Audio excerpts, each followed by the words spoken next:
Welcome to this explainer. Today, we're diving right in to completely demystify Indiana's IREAD assessment for the 2026 to 2027 school year.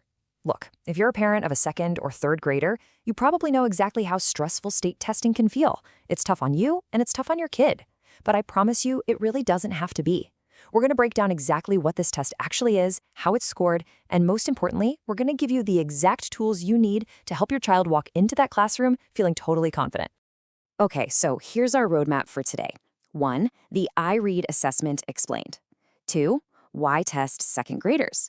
3. Understanding your child's score. 4. Summer school and exemptions. And 5. How to help at home. Let's get into it. Part 1. The IREAD assessment explained. What and when. So when you break down what's actually on this test, you'll notice a huge lean in one direction. A massive 2/3, so 66% of the test focuses heavily on reading comprehension of both literary and nonfiction text. The remaining 34%, that covers word recognition, fluency, and vocabulary. The big takeaway for us here is that IREAD isn't just checking if your child can sound out the letters on a page, it's making sure they actually comprehend the meaning behind those words. As for the testing experience itself, well, the good news is that the assessment consists of 3 sections, and they are completely untimed. They average about 30 to 60 minutes each, which honestly dramatically reduces the pressure on these kids. The main spring testing window opens up early, running from March 1st to the 12th. And then later, a summer testing window opens up from May 10th through June 25th for any students who might need a retest. Moving on to Part 2, Why Test Second Graders? The Push for Early Intervention. Now, I know this is the big question a lot of parents are asking right now. Why are second graders taking this? The short answer is early intervention. It's an absolute game changer.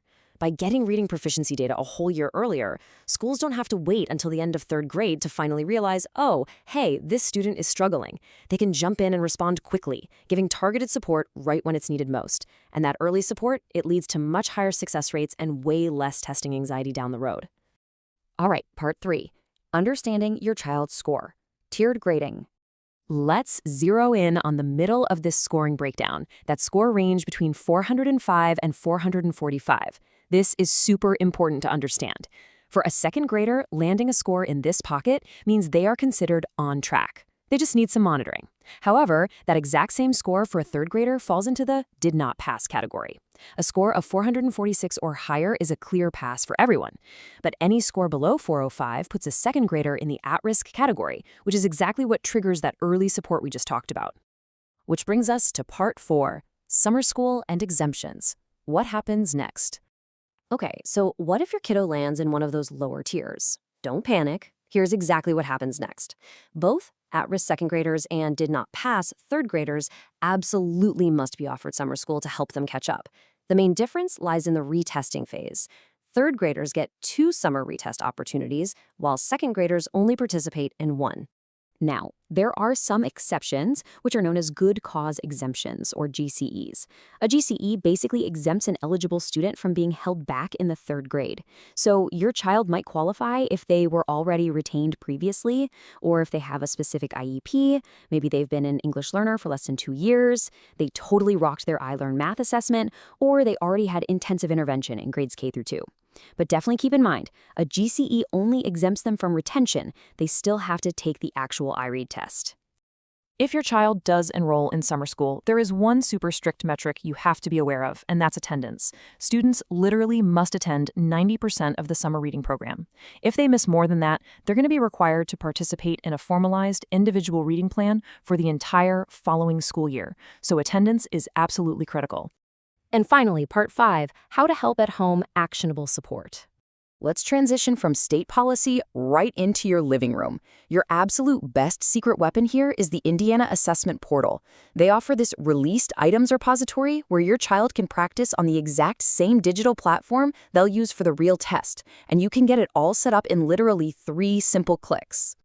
And honestly, the best part of this whole system, you don't even need to hunt down special login credentials to run a practice session at home. You just toggle guest user and guest session to on, hit sign in, pick their grade level, and launch the released items. It completely removes the technical headaches so you can focus strictly on the learning. Let's do a quick interactive minigame right now using actual practice items. We're going to look at the 3 types of questions your child will face. Parents, listen up. Your job during this practice isn't just to grade them. It's to ask your child, how did you know, after they make a guess. Make them explain their logic. Let's take a look. First up, phonics and beginning sounds. The question asks, which word begins with the same sound as grip? You have goat, gray, and guest. By asking how did you know, your child is forced to explain that gray shares the same gr blend as grip, whereas goat and guest only share the hard G sound. Next, we've got context clues. Close the front blank so the warm air stays inside the house. Is it box, case, door, or lid?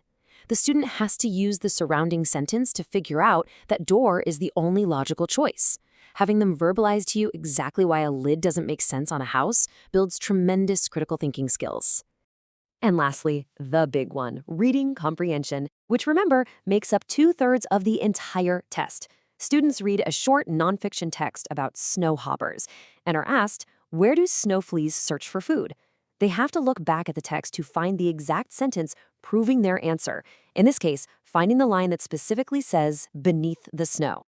But hey, beyond doing these digital practice tests, one of the most effective things you can do is just read together. Pause while you're reading to ask them analytical questions. Ask things like, who are the main characters? What was the problem and how did they fix it? What do you think is going to happen next? This kind of informal, chatty questioning at bedtime perfectly mirrors the exact skills they test on iRead. If you're feeling at all anxious about this whole process, check out this brilliant proof of concept from Lakeside Elementary. By intensely focusing on early foundational reading skills, just look at their climb in proficiency. They went from a 55% pass rate back in 2022 to a projected 93% pass rate for 2026. That is a massive 38 percentage point jump. It's incredible. It absolutely proves that when early structural intervention at school is combined with your engaged, active support at home, the system works. It builds highly capable, confident young readers. So, as we wrap up this explainer, I want to leave you with a challenge.